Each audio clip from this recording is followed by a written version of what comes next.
Hello mes étoiles, on se retrouve aujourd'hui pour une autre de mes vidéos spéciales Noël. Aujourd'hui un sujet un petit peu plus triste en fait parce qu'on va parler pour la première fois sur ma chaîne d'un true crime. C'est la première fois que je vous fais une vidéo de ce style, généralement j'en fais pas. J'adore en regarder, j'en regarde vraiment beaucoup sur YouTube. Je suis des youtubeuses qui font ce type de vidéos parce que je trouve ça hyper intéressant, hyper informatif de voir la psychologie autour d'un crime, etc. Et on va parler d'un crime vraiment en rapport direct avec Noël. Donc j'ai été en fait très choquée quand j'ai lu sur cette affaire-là. Ça m'a paru assez incompréhensible et j'ai voulu partager ça un petit peu avec vous pour avoir un petit peu vos théories, qu'est-ce que vous en pensez. Donc on va jump into it right now. On va parler du massacre de Covina. Donc c'est, comme son nom l'indique, un massacre qui s'est passé le 24 décembre 2008 à Covina. C'est une petite ville dans la banlieue de Los Angeles en Californie. Cette journée-là, Bruce Jeffrey Pardo, 45 ans, a décidé de se rendre à la fête de Noël de ses beaux-parents en portant un costume de Père Noël. Il a apporté avec lui un emballage cadeau qui contenait un lance-flamme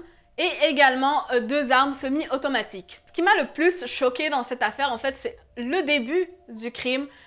Quand il a cogné à la porte et que quelqu'un lui a ouvert la porte, il y avait sa nièce, donc en fait la nièce de sa femme, qui a couru vers lui pour lui dire bonjour, lui faire un câlin. Elle était contente de le voir et de le voir déguisé en Père Noël. Elle avait 8 ans et Bruce, en fait, en voyant sa nièce courir vers lui, a décidé de sortir ses deux armes et de lui tirer directement dans le visage. Quand j'ai lu ça, en fait, j'étais complètement choquée. Je me suis dit, mais mon Dieu, comment c'est possible pour un être humain d'avoir si peu...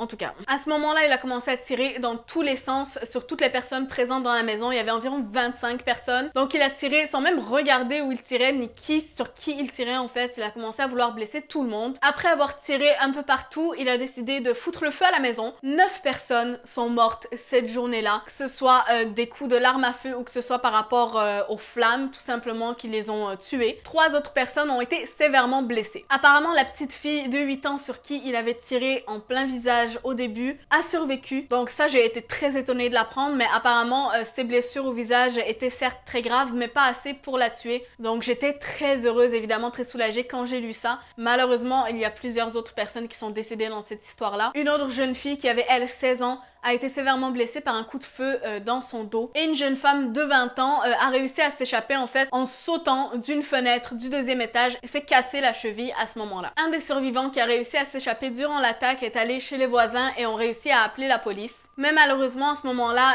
cet homme-là, Bruce, était déjà parti des lieux du crime.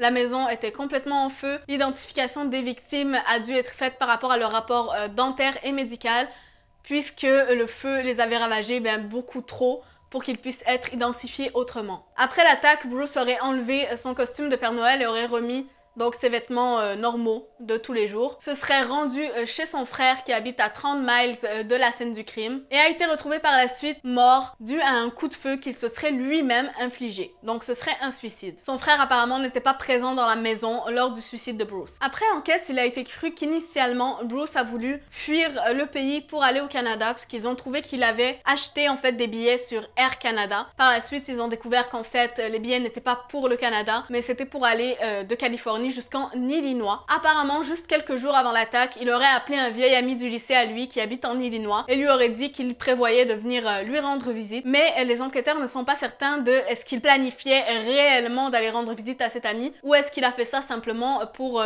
déjouer un petit peu les enquêteurs s'il avait prévu voilà de s'enfuir ailleurs pour faire croire aux enquêteurs qu'il allait en Illinois. Ils ont également découvert après l'autopsie du corps de Bruce qu'apparemment une partie de son costume de Père Noël aurait adhéré à sa peau. En fait, il s'est fait brûler par ses propres flammes, donc tous ses bras étaient complètement brûlés. Il aurait apparemment décidé contre son plan initial parce qu'il paraît qu'il aurait voulu fuir en fait vu les billets d'avion qui ont été achetés et également ils ont trouvé sur sa jambe scotché en fait avec du scotch 17 000 $.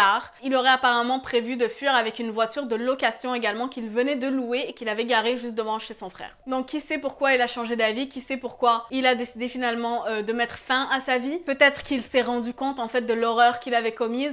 C'était assez incompréhensible pourquoi il aurait fait une chose pareille soudainement. Une des théories est qu'il aurait tout simplement pété un plomb à la suite de conflits maritaux. Donc quelques semaines auparavant, le 18 décembre, il avait finalisé le divorce avec sa femme. Et c'est donc chez la famille de sa femme qu'il s'était rendu cette journée-là. Donc qui sait, peut-être qu'il y avait beaucoup de problèmes entre eux, beaucoup de désaccords. Donc voilà, on pense que c'est probablement lié à ça. C'est un petit peu la seule explication qui serait possible. Mais encore là, vous voyez, moi j'arrive pas à comprendre ce genre de personnes. Je sais pas comment on peut aller comme ça, tirer sur le visage d'un enfant. Ça restera toujours quelque chose d'incompréhensible pour moi, surtout qu'il n'est pas dit qu'il avait une quelconque maladie mentale ou quoi que ce soit. Apparemment, c'était un homme très banal, très lambda, qui avait sa vie voilà, avec sa femme et qui ont décidé de divorcer comme beaucoup de couples dans ce monde. Donc, j'arrive pas à comprendre pourquoi aller s'en prendre à la famille de sa femme. Donc voilà, on ne connaîtra jamais vraiment le fin mot de l'histoire de pourquoi il a fait ça, mais c'est une théorie qui me semble plutôt logique. Évidemment, c'est une vidéo assez courte. J'ai pas voulu faire une vidéo trop longue ou trop détaillée là-dessus. C'est aussi la première vidéo de type True Crime que je fais, donc j'ai voulu aller vraiment droit au but et vous parler du cœur de l'affaire elle-même. Ça fait complètement flipper en fait quand on pense qu'il y a des gens qui peuvent littéralement péter un plomb comme ça, on sait même pas pourquoi, on sait pas ce qui se passe dans leur vie. En tout cas, ce qui est le plus dérangeant dans cette histoire, c'est que des gens étaient tranquillement en train de fêter Noël chez eux et qu'un homme qui vivait apparemment des problèmes personnels dans sa vie a décidé de venir mettre fin à la vie de plusieurs personnes. Je vous rappelle que 9 personnes sont décédées dans cette histoire, 3 personnes ont été sévèrement blessées, heureusement les autres s'en sont sortis. Mais voilà.